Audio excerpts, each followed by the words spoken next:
Қайырлы күн, қалдарыңыз қалай? Молочная девочка, яғни сүтші қыз тортын дайындаймыз. Ол үшін бізге 2 жұмыртқа қажет. 2 жұмыртқаға 380 грамм сгущенка қосамыз. Сгущенкамыздың сапасы өте жоғары болу керек.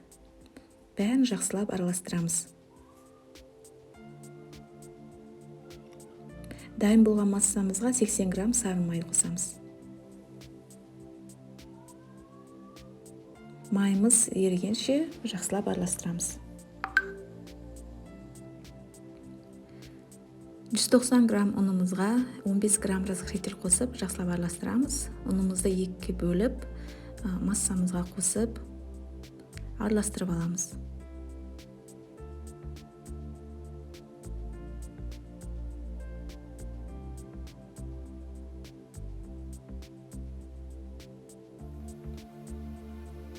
Қамырымыз дайын болды. Пергамент қағазын 22 диаметрлік бірдей ғып өлшеп сызып аламыз.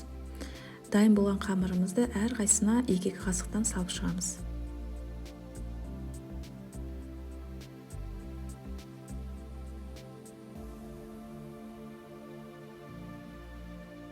Енді осы қамырымызды бір тегіс қып жаямыз.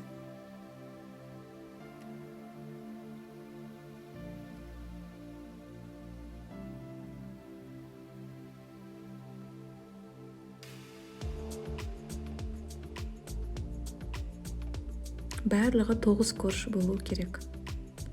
200 градуста ысып тұрған пеште 2-3 минутқа ғана салып пісіріп аласыздар. Өте тез піседі. Енді кремімізді дайындаймыз. 400 грамм творожный сыр.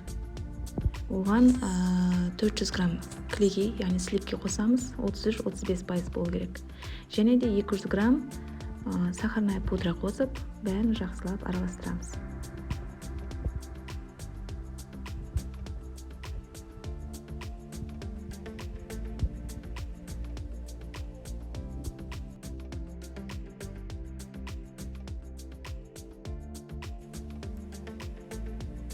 Міне креміміз дәл осындай қою болуы қажет.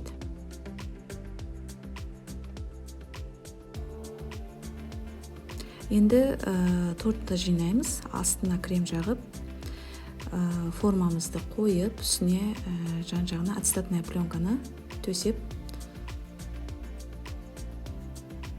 әр корждың үстіне 2 қасықтан крем жағып шығамыз.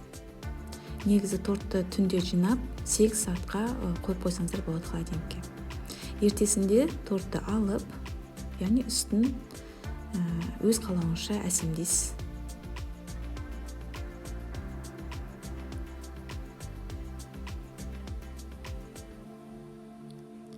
Акварельді қып әсемдесеңіз де, мастикамен әсемдесеңіз де болады.